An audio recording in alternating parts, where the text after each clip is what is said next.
Introducing first, fighting out of the red corner, wearing red and black and weighing in at 212 pounds. He brings a professional record of 17 victories without a loss, 2 draws, 11 knockout victories to his credit. Ladies and gentlemen, from Atlantic City, New Jersey, presenting the undefeated Darroll doing damage Wilson.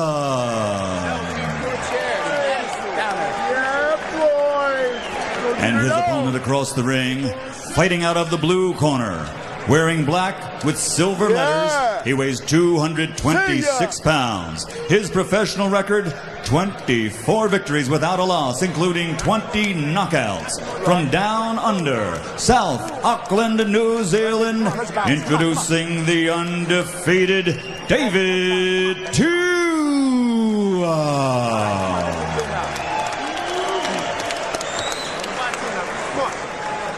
All right, you're both giving your instructions in the dressing room. I'm going to clean, fight, listen to my commands at all times during the round.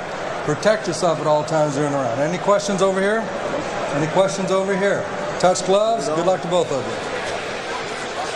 you. David Tua is regarded by many as the best young heavyweight out there. He's the prospect. An impressive win here would move him up into the next level of boxing, starting to go up against top 10 fighters. Let's see what he has. Darroll Wilson, as he takes off the robe, looks to be in excellent shape.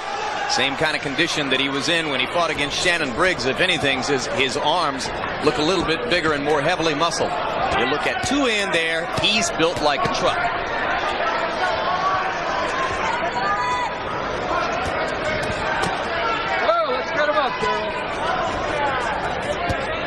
Early on, George, logic tells you that Wilson will want to get his jab going and create some space between himself and Tua. I couldn't have said it any better. You want to establish a left-hand fight. Make him fight this fight by beating him to the jab. Make a young fighter say, I can jab too. Make the fight go into the 3rd round, and he can change things with a power puncher. But right now, George, he seems intent on staying inside with him and matching strength and showing him that he's not afraid of him. And that has some benefits also, because Tua needs you to back away your chin a little beyond your feet so he can get that hook going. He doesn't like to throw it close. Although he's a puncher, he doesn't like to throw it short. Maybe that's what he wants you to lean back a bit. So maybe Wilson decided that the better part of valor here is to stay inside of Tua's power rather than to give him a chance to extend that left hook. Yeah, if you're not going to be jabbing and keep him on the end of your jab, make sure you stay close. Tua's powerful, but he doesn't like short punches. Wilson bodying Tua off inside and trying to match him punch for punch. When Wilson steps away, he extends his arm as if to jab, but then leans right back in, shoulder to shoulder with David Tua. Midway through round 1.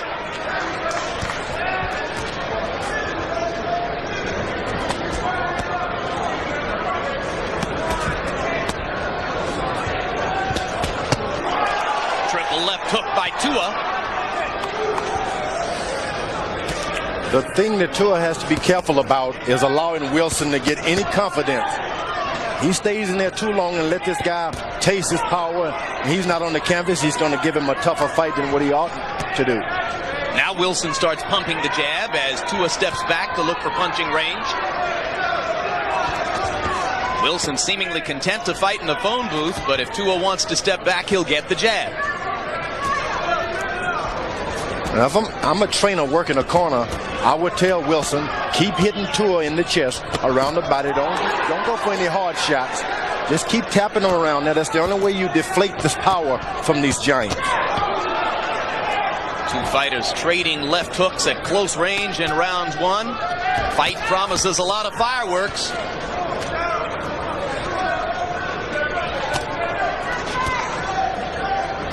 Coming up. Wilson tries a right hand across the top. Tua lands a short left.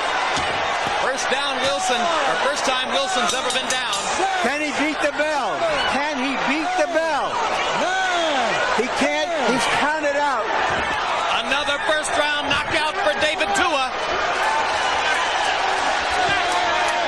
Clean as a whistle. That's some left hook, huh? That was a vicious first round. Two young, strong heavyweights testing each other. The younger, stronger heavyweight had too much. And Tua's awfully excited about this. As he should be. Stands up on the ropes and gets a cheer from the crowd, and in the middle of the ring, medical personnel working carefully with Darroll Wilson. He's crossed into another level now. He's a top-rated fighter. Listen, he's to be reckoned with. He's not one of these Johnny-come-lately. He's a top fighter now. How's he going to get any fights? Nobody's going to want David Tua at this point, George. I would not blame them. No, there will be fighters who will test him, who will think that if you can extend him, if you can box him, rather than what Wilson did, which is to stay shoulder to shoulder, there are guys out there who will try him, and of course, if he becomes a crowd attraction, as this style of fighter does attract the crowd, then there will be enough money for fighters to want to go up against him. Let's take another look at the knockout punch, and as it happened, Larry, George put his hand on my arm as if to say, that's the end of that. And sure enough. Just stepped back and drove that left hook. Just watch how he steps back. Boom. Woo.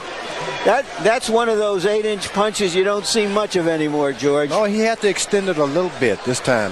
When he was closer, he couldn't do it, but this guy gave him just enough room. And let me...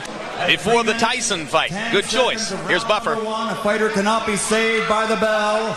The winner by knockout victory in the first round, still undefeated, and now the WBC International Heavyweight Champion, David Tua.